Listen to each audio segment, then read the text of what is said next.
Stuff has been picking up lately, and they've been working with the largest developers to roll out Facebook credits, which is basically their universal virtual currency that they will be the merchant for. And obviously, this has implications for other third parties who might be interested in continuing on doing that, as well as for developers who will be affected not only by the potential revenue sharing terms of Facebook's program, but also the user experience and the ways that Facebook allows or doesn't allow developers to integrate their APIs. So right now, most developers are working on a much smaller fees than the 30% that Facebook is planning on rolling out as part of their credits program. But it's also important to remember that Facebook may actually choose to impose stricter regulations on third parties than they have before. So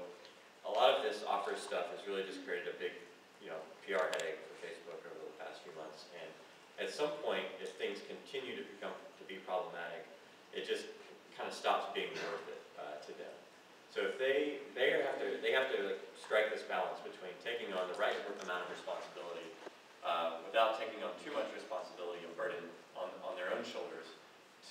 to force developers to rely on them to monetize their users. Obviously, they've chosen to allow third parties to do that today, but as they roll their system out more and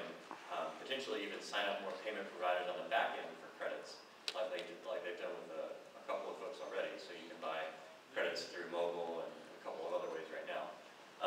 That will obviously have a huge impact on the ways that developers interact with third-party monetization providers. And just as an interesting side note, banner ads actually keep hanging around, and a lot of people kind of thought that the CPI install market was kind of a flash in the pan when the platform launched, but developers are actually seeing that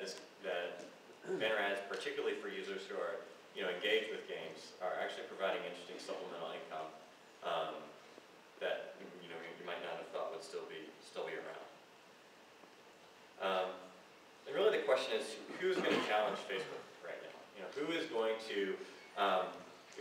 stop Facebook from steamrolling them in their country or in their market